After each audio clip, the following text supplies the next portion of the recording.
Estamos de volta no canal para falar sobre a 24ª rodada do Campeonato Brasileiro, que começa neste sábado. Tem muito jogo importante, rodada de clássicos importantes no Campeonato Brasileiro, e a gente vai repercutir o que a gente acha que vai acontecer, qual o momento de cada clube antes dessa rodada e também falar sobre dar os nossos palpites, né? A gente vai falar os resultados que a gente acha que vai acontecer nessa rodada e eu espero que você deixe o seu comentário, fale o que você acha que o seu time vai fazer nessa rodada, se você concorda ou não com os nossos palpites, vem trocar uma ideia com a gente. Vai ser bem interessante a gente conversar sobre futebol, sobre essa 24ª rodada do Campeonato Brasileiro de 2025, beleza?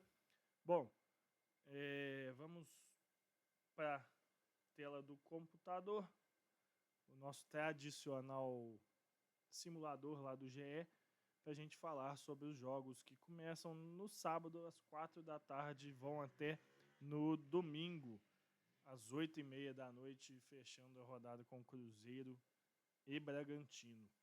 Bom, no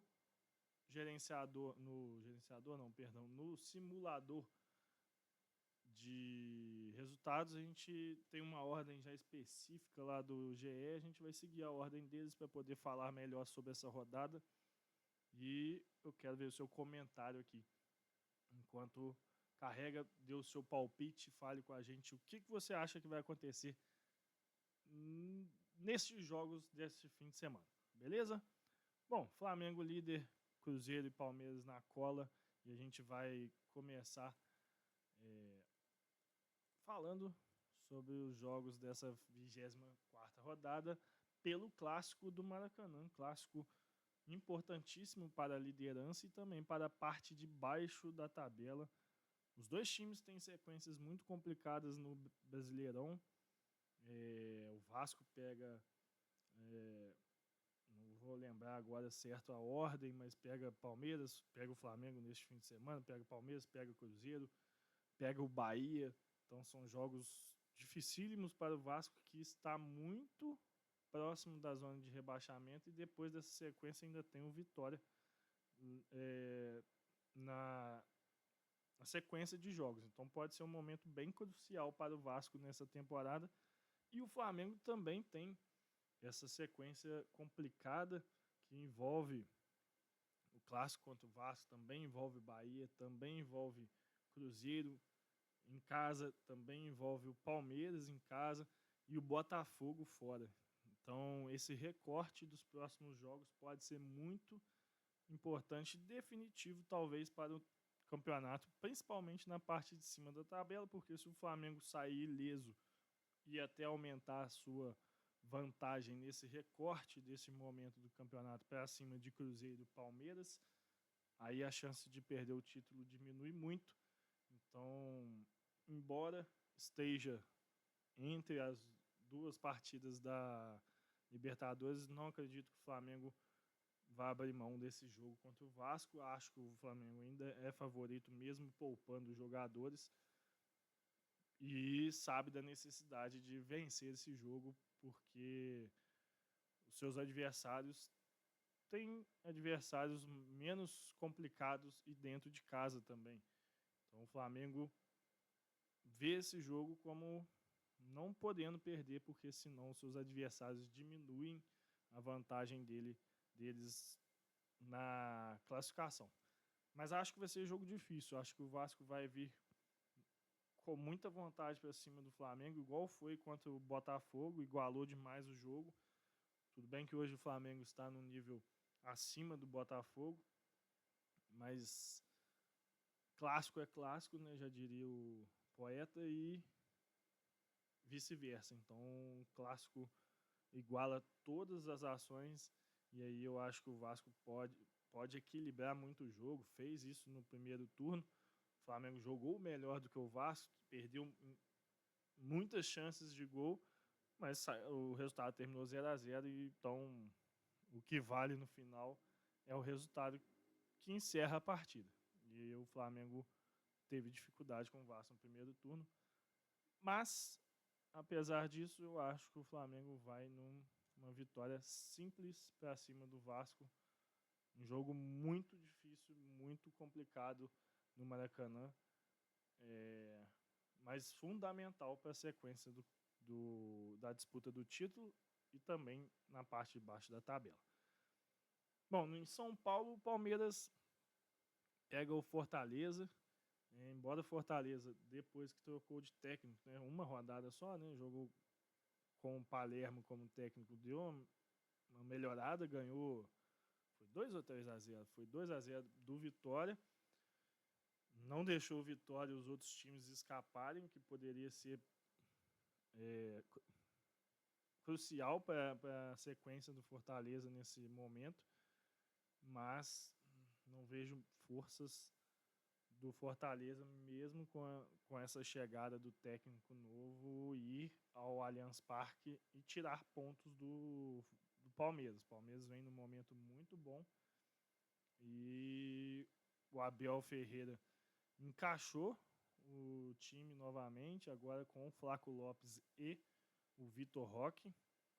Eu acho que não tem muita chance seria muito surpreendente se o Palmeiras não vencesse. Diria até se não vencesse bem esse jogo contra o Fortaleza. Acho que o Fortaleza tem mínimas chances de surpreender lá em São Paulo.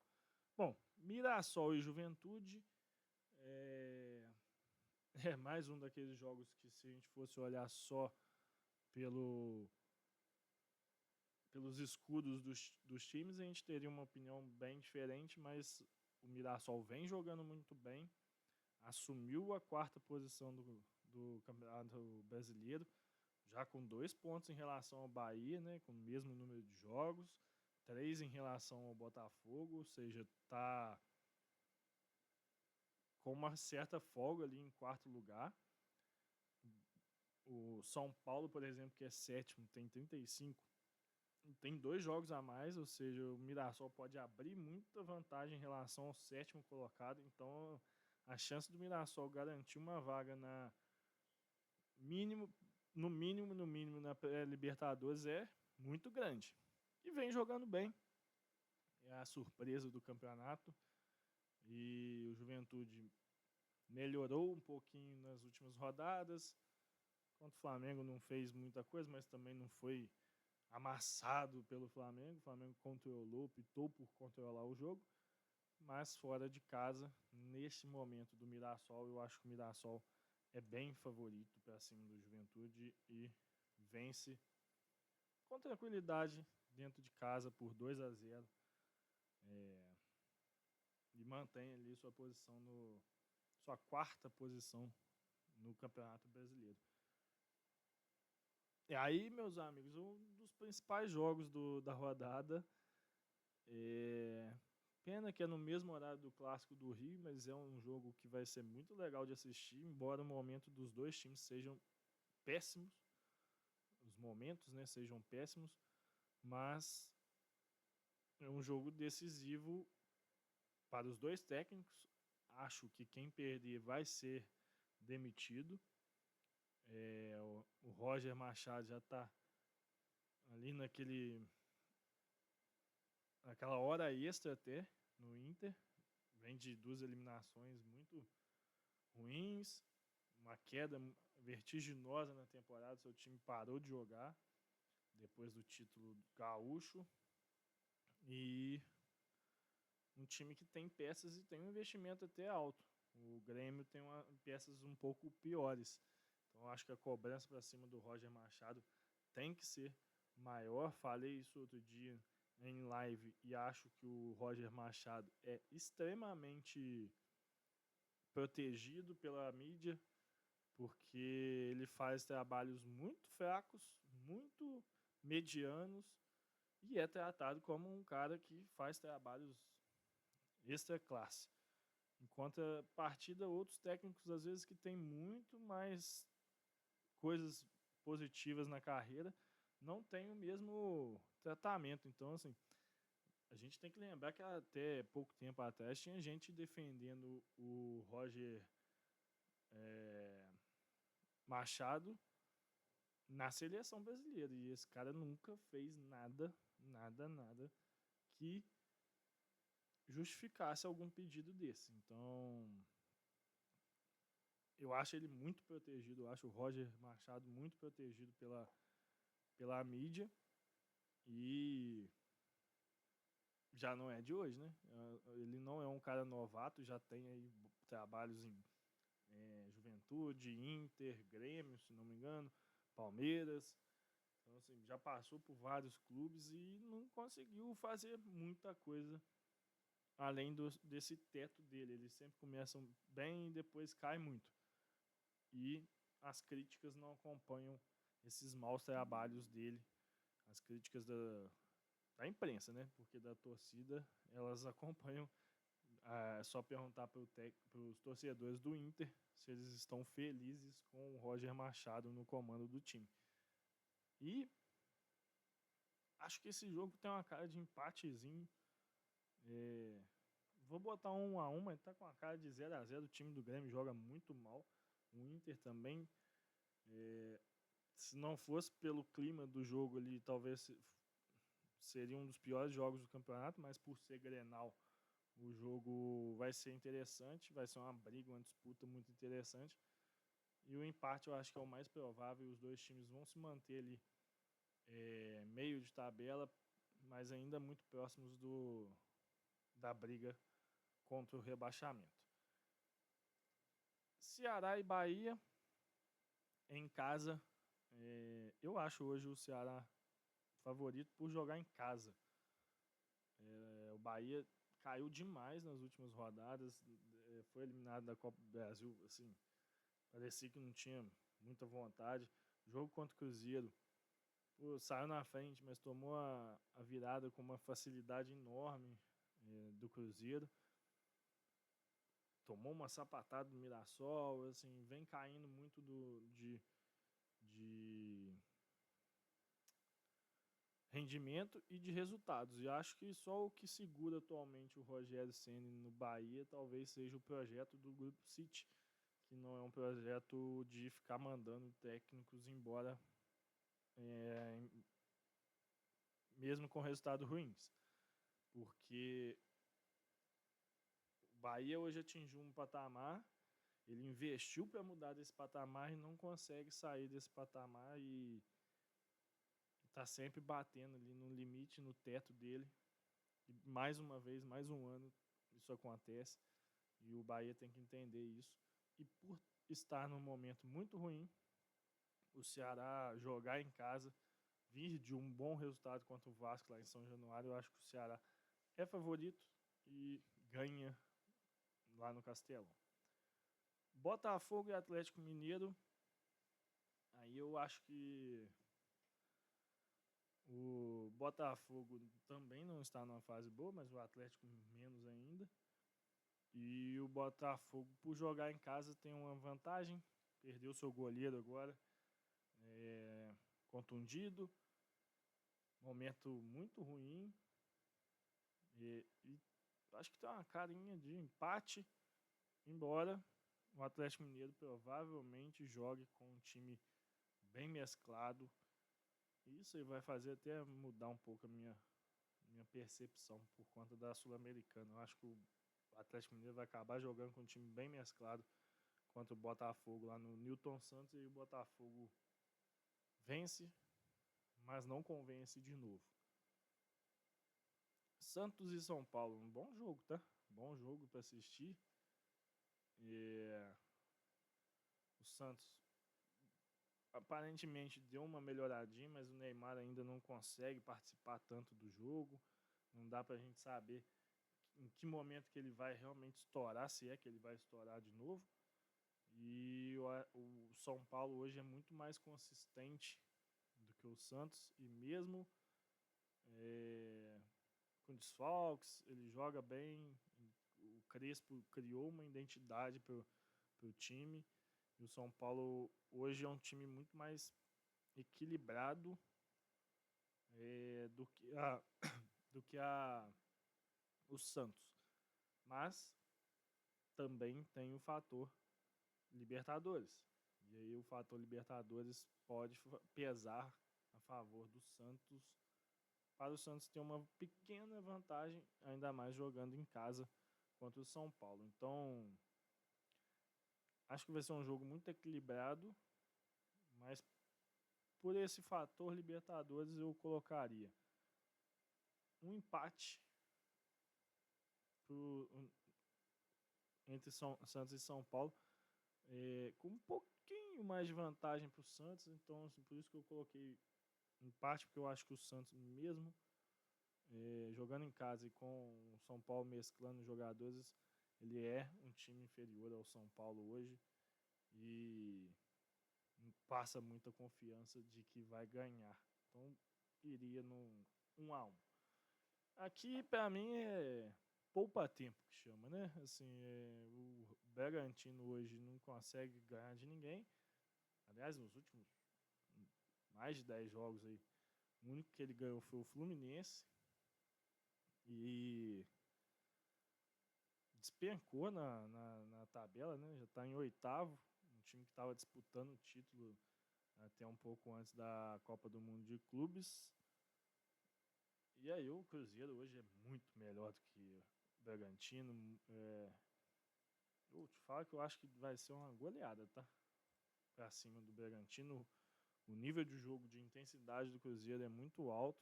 O Cruzeiro muito forte na defesa, toma pouco gol, sai muito em velocidade. Tem jogadores no time titular que quebram as defesas adversárias, que são rápidos, que definem muito bem e são decisivos. Então, eu acho que vai ser bem tranquilo para o Cruzeiro essa rodada.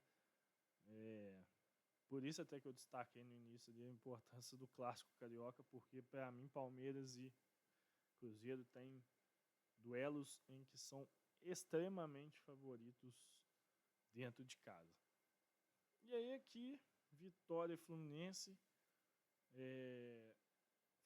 Fosse pela tabela, talvez a gente falasse que o Fluminense é um pouquinho favorito ou um empate, mas depois do jogo da Sul-Americana, antes da segunda partida, eu acho que o Fluminense vai viajar com o time, se bobear C para lá. Talvez nem o Renato Gaúcho viaje para esse jogo. E aí eu acho que o Vitória é favorito.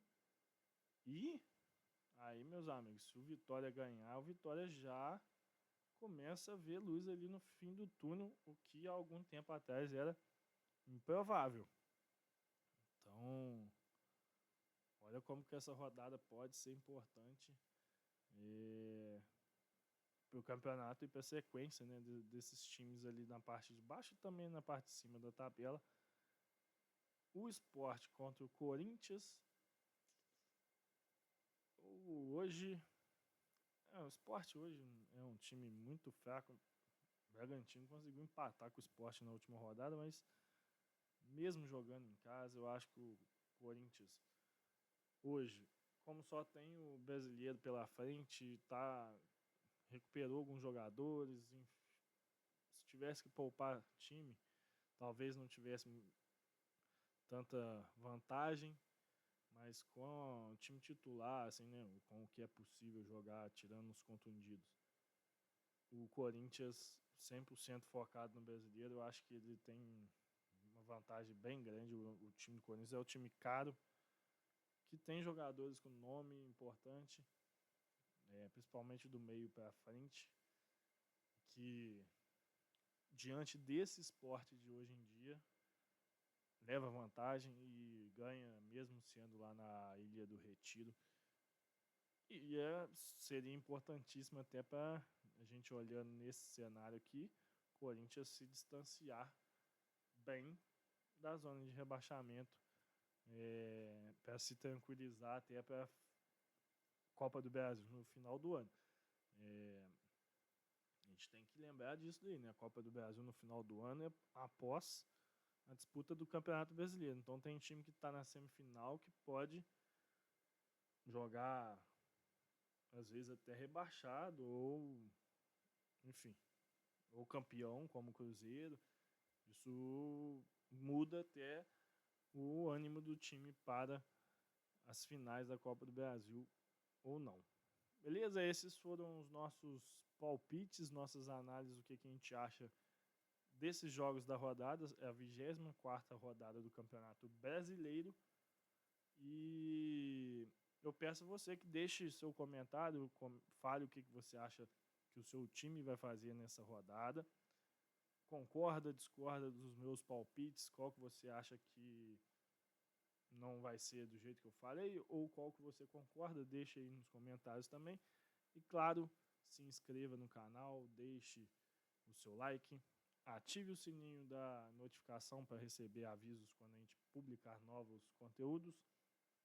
E compartilhe esse vídeo com os seus amigos para a gente vir para a resenha, discutir e debater futebol aqui no canal. Beleza? Valeu, até a próxima. Um abraço.